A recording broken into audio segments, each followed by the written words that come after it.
आत्मनिर्भर भाग दो। मम्मी जी बहुत नाराज़ हो रही हैं। रात का खाना कौन बनाएगा? आप इतनी लापरवाह क्यों हैं? घर की बहू को कामचोर नहीं होना चाहिए। यह सब सुनकर आज नेहा को सहन नहीं हुआ। वह शांत स्वर पर सीधे शब्दों में बोली, दीदी, आप भी तो इस घर की बहू हैं। आप मेरी मदद क्यों नहीं कर देती? घर तो सबका होता है, जिम्मेदारियां भी सबकी होनी चाहिए ना। नित्या झुंझलाते हुए बोली, मैं अपने बेटे को संभालूं या घर का काम करूं? मम्मी जी ने तुम्हें साफ कहा है कि घर का काम तुम्हारी जिम्मेदारी है। नेहा ने पहली बार कसते हुए जवाब दिया, बच्चे तो ज़्यादातर माँ जी ही संभालती है। आप चाहे तो बच्चे को उसके पास छोड़कर आज रात का खाना खुद बना लीजिए। नेहा की बात सुनकर नित्या का चेहरा गुस्से से तमतमा गया। वह तीखे लफ्ज़ों में बोली, अच्छा, अब तुम चाहती हो कि मैं रसोई में जाकर खाना बनाऊं, तुम्हें परोसूं और तुम आराम से बैठकर खाओ? यह तो कभी नहीं होगा। होगा नेहा, शांत स्वर में लेकिन स्पष्ट शब्दों में बोली। क्यों नहीं होगा दीदी? जब मैं आप सबको प्यार से बैठाकर खाना खिला सकती हूँ तो आप लोग मुझे एक वक्त का खाना क्यों नहीं बना सकते हैं? आज मेरा मन नहीं है रसोई में जाने का। आज मैं खाना नहीं बनाऊंगी। नित्या को जैसे इसकी बात पर यकीन ही नहीं हुआ। वह गुस्से से भरी हुई पैर पटकती हुई कमरे से बाहर चली आई और सीधे जाकर अपनी सास से शिकायत कर दी, मम्मी जी, आपकी बहू रानी आज खाना बनाने के मूड में नहीं है। जरा जाकर समझाइए उन्हें। नित्या की बात सुनकर लता जी भड़क गई और बिना देर किए नेहा के कमरे में पहुंच गई। उन्होंने दरवाज़ा खोलते ही तेज आवाज़ में पूछा, यह क्या सुन रही हूँ मैं बहू? तुम खाना नहीं बनाओगी? नेहा ने एकदम ठंडे लेकिन दृढ़ स्वर में जवाब दिया, जी हाँ माँ जी, आज मैं खाना नहीं बनाऊंगी। आप दीदी से कह दीजिए आज खाना वही बना ले। लता का चेहरा गुस्से से लाल हो गया। वह तीखे शब्दों में बोली, तो तुम क्या करोगी? पूरे दिन यूं ही कमरे में पड़ी रहोगी?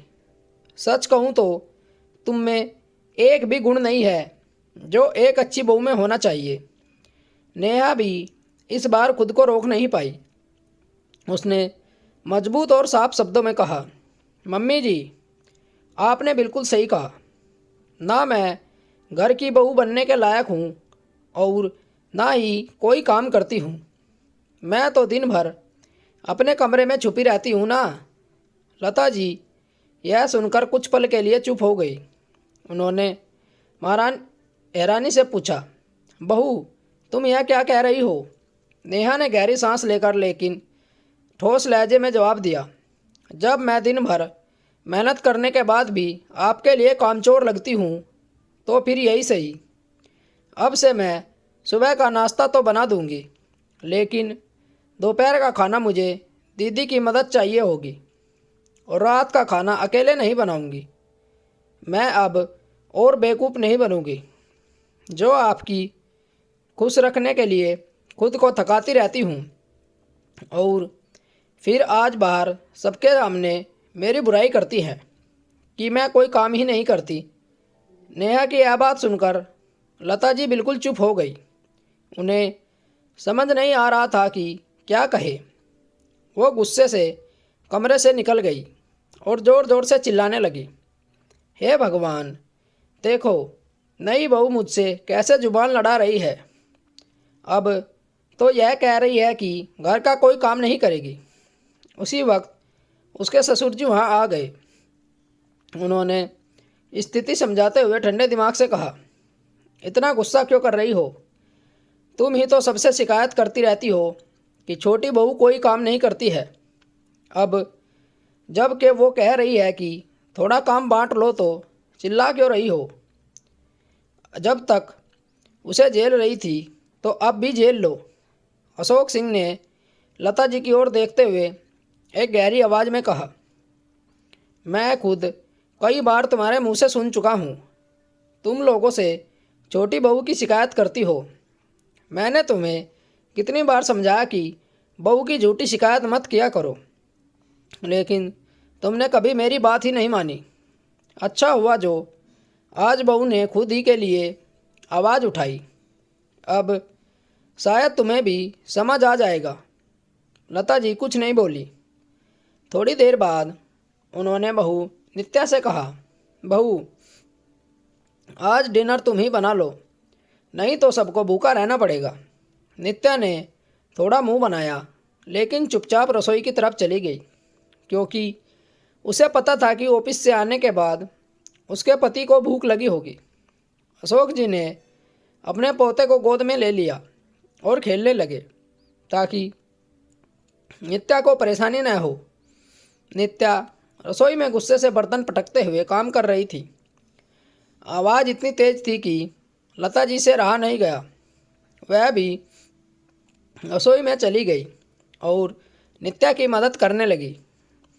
रसोई में खाना बनाते हुए लता जी ने नित्या से कहा, तू चिंता मत कर, निशांत आएगा ना तो मैं उससे उसकी बीवी की शिकायत कर दूंगी। तब जाकर उसे समझ आएगा कि बड़ों से कैसे बात की जाती है। थोड़ी देर बाद निशांत ऑफिस से घर लौटा। डिनर टेबल पर सब चुपचाप बैठे थे। माहौल थोड़ा भारी था, लेकिन जैसे ही डिनर ख़त्म हुआ, लता जी ने नेहा की शिकायत करने के लिए मुंह खोला।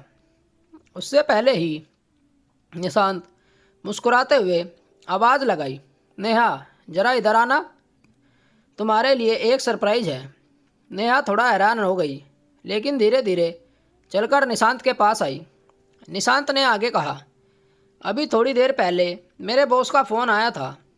उन्होंने कहा कि ऑफिस में एक नई वैकेंसी आई है और तुम्हारा रिज्यूम उन्हें बहुत पसंद आया। नेहा तुम्हें याद है ना, तुमने कहा था कि तुम जॉब करना चाहती है। अब तुम्हारा सपना पूरा होने वाला है। कल तुम्हें इंटरव्यू के लिए बुलाया गया है। मैं तुम्हारा बायोडाटा अपने बॉस को दे दिया था और उन्होंने तुम्हें कल इंटरव्यू के लिए बुलाया है। यह सुनकर नेहा बहुत खुश हो गई। वैसे भी अब तक समझ चुकी थी कि घर वालों के हालात देखकर बेवजह त्याग की मूरत बनने में कोई फ़ायदा ही नहीं है। लता जी थोड़ी शकपकाई और बहू का चेहरा देखने लगी। तभी निशांत बोला, मम्मी आप तो हमेशा कहती थी ना कि कोई काम ही नहीं करती, तो मैंने सोचा कि अगर यह भी जॉब करेगी तो घर के खर्चे में थोड़ी मदद हो जाएगी। वैसे भी घर तो आप और भाभी मिलकर अच्छे से संभाल ही रही थी। नेहा ने मुस्कुराते हुए कहा, मम्मी जी अब मैं भी काम करूंगी, आत्मनिर्भर बनूंगी और घर की आर्थिक स्थिति में सहयोग दूंगी। आप चिंता मत करिए, सब कुछ अच्छे से संभाल लूँगी। मैं सुबह शाम रसोई के काम में जितना हो सके उतना मदद करूँगी। इतना कहकर नेहा आत्मगौरव से भरी हुई अपने कमरे की ओर चली गई। पीछे लता जी और नित्या बस उसका मुंह ताकती रह गई। अगर घर की बहू पूरे दिल से घर में काम करती है तो उसे झूठी शिकायत या बुराई करना बिल्कुल गलत है। इसे ना केवल उसका दिल दुखता है, बल्कि वह अपने परिवार के लिए समर्पण का भाव भी खो देती है। क्या नेहा का आत्मनिर्भर बनने का फैसला सही था? कमेंट करके अपनी राय ज़रूर दें और चैनल को सब्सक्राइब ज़रूर करें। मिलते हैं एक और अच्छी कहानी के साथ। कहानी सुनने के लिए धन्यवाद। राम राम दोस्तों।